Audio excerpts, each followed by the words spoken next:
हर सफलता की कहानी के पीछे बलिदान की नींव होती है। रणवीर अल्लाहबादिया, जिन्हें आज बियर बाइसेप्स के नाम से जाना जाता है, रातों रात मशहूर नहीं हुए। उनके माता पिता, जो उच्च सम्मानित डॉक्टर हैं, ने अपने खून पसीने और मेहनत की कमाई से उनका भविष्य संवारने में कोई कसर नहीं छोड़ी। उन्होंने रणवीर को बेहतरीन शिक्षा, आर्थिक सुरक्षा और असीमित सहयोग दिया। लेकिन एक गैर जिम्मेदाराना बयान ने न केवल उनकी खुद की छवि को धूमिल किया, बल्कि उन्हीं माता पिता की प्रतिष्ठा पर भी गहरा आघात पहुंचाया, जिन्होंने उन्हें इस मुकाम तक पहुंचाया था। यह एक लापरवाही थी, या फिर सबसे बड़ा धोखा? आइए इस सच्चाई को गहराई से समझते हैं। रणवीर किसी संघर्षशील परिवार में नहीं पले बढ़े। उनका जन्म एक विशेषाधिकार प्राप्त परिवार में हुआ, लेकिन यह विशेषाधिकार अनायास नहीं मिला था, बल्कि उनके माता पिता की कठिन मेहनत और संघर्ष का परिणाम था। उनके पिता, डॉक्टर गौतम अल्लाहबादिया, एक प्रतिष्ठित डॉक्टर हैं, और उनकी माता, डॉ स्वाति अल्लाहबादिया, एक प्रसिद्ध स्त्री रोग विशेषज्ञ है। रणवीर को साधारण स्कूल में नहीं, बल्कि धीरू भाई अंबानी इंटरनेशनल स्कूल में पढ़ाया गया, जहां सालाना फीस लाखों में होती है, जो सिर्फ अभिजात्य वर्ग के लिए ही संभव है। सिर्फ शिक्षा ही नहीं, बल्कि उनके माता पिता ने उन्हें हर वह सुविधा और नेटवर्क दिया जिसकी आम मध्य वर्गीय बच्चों को कल्पना भी नहीं होती। कॉलेज आया तो उन्होंने द्वारकादास जे सांघवी कॉलेज ऑफ इंजीनियरिंग से पढ़ाई की, जहां फिर से उच्च शुल्क था। लेकिन उनके माता पिता ने इसे बिना किसी शिकायत के वहन किया। उन्होंने उनके लिए हर सुविधा जुटाई, लेकिन बदले में उन्हें क्या मिला? यही वह सवाल है जो इस विवाद को और गहरा करता है। रणवीर कभी भी संघर्षशील मध्यवर्गीय लड़का नहीं थे। उन्हें आर्थिक समर्थन, सर्वश्रेष्ठ शिक्षा और अभिजात्य सामाजिक नेटवर्क मिला, जिसने उनके लिए दरवाजे खोले। लेकिन उन्होंने इन विशेषाधिकारों का उपयोग चतुराई से किया। फिटनेस और सेल्फ इंप्रूवमेंट से शुरुआत कर वे धीरे धीरे उद्यमिता और मोटिवेशनल कंटेंट तक पहुंचे।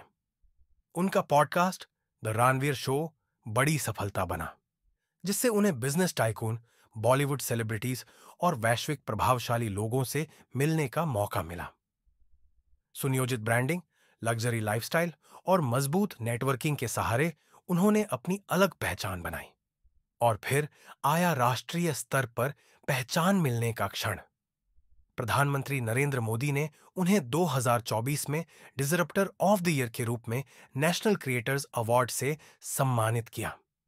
लेकिन सवाल यह है कि जब किसी को इतना बड़ा सम्मान मिलता है, तो क्या उन्हें किसी भी स्तर तक गिरने की छूट मिल जाती है? एक बयान जिसने उनकी पूरी छवि पर प्रश्न चिन्ह लगा दिया। समय रैना के शो इंडियाज गॉट लेटेंट में रणवीर ने एक प्रतिभागी से ऐसा सवाल पूछा जिसने पूरे इंटरनेट पर बवाल मचा दिया। क्या तुम अपनी पूरी जिंदगी अपने माता पिता को सेक्स करते हुए देखना पसंद करोगे, या फिर एक बार खुद उसमें शामिल होकर इसे हमेशा के लिए रोकना चाहोगे? क्या यह महज एक मजाक था, या फिर हमारी सामाजिक और नैतिक सीमाओं की धज्जियां उड़ाने की कोशिश? सोचिए, उनके माता पिता ने पूरी जिंदगी मेहनत की, उन्हें बेहतरीन शिक्षा दी, हर सुख सुविधा दी, सिर्फ इस दिन के लिए कि उनका बेटा ऐसा बयान दे जो पूरी दुनिया में उनकी बदनामी का कारण बने। क्या उन्होंने अपने बेटे को इतनी महंगी शिक्षा सिर्फ इसलिए दिलाई थी कि वह इस तरह के भद्दे सवाल करे? क्या यह वही भविष्य था जिसकी उन्होंने कल्पना की थी? सोशल मीडिया पर प्रतिक्रियाओं की बाढ़ आ गई। कुछ ट्वीट्स ने साफ दिखाया कि लोग किस कदर गुस्से में थे। एक ने कहा, सोचिए, वे भारतीय सेलिब्रिटी, बिजनेसमैन और नेता जो आप बियर बाइसेप्स गाय जैसे लोगों को अपने पॉडकास्ट में बुलाते हैं, अगर अश्लीलता की कोई हद होती तो इस आदमी ने उसे पार कर दिया। दूसरे ने कहा, बहुत भयंकर कॉमेडी हो रही है जी। एपीएमओ इंडिया ने इसी आदमी को नेशनल क्रिएटर अवार्ड दिया था। यह सिर्फ एक बयान का मुद्दा नहीं है, यह इस बड़े सवाल को उठाता है कि हम किसे स्टार बना रहे हैं। क्या यह वही कंटेंट है जिसे राष्ट्रीय पुरस्कार मिलना चाहिए? क्या यह हमारी नैतिकता के पतन की ओर इशारा नहीं करता? क्या हमें एक समाज के रूप में यह सोचना नहीं चाहिए कि हम किन्हें अपने आदर्श बना रहे हैं।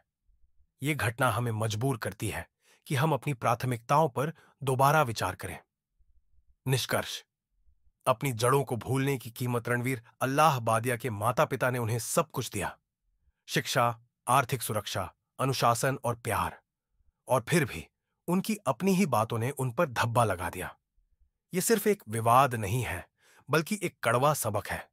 कृतज्ञता, जिम्मेदारी और इस बात का कि अगर इंसान अपनी जड़ों को भूल जाए तो वह कितना नीचे गिर सकता है। आज हम सबको यह सोचना होगा, क्या हम गलत लोगों को मंच दे रहे हैं?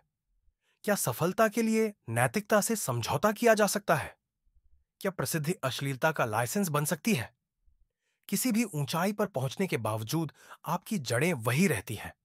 लेकिन सवाल यह है, क्या रणवीर ने उन जड़ों को ही नष्ट कर दिया? आप क्या सोचते हैं? क्या रणवीर ने अपने माता पिता को धोखा दिया, या यह केवल एक बेवजह का विवाद है? आइए इस पर चर्चा करें।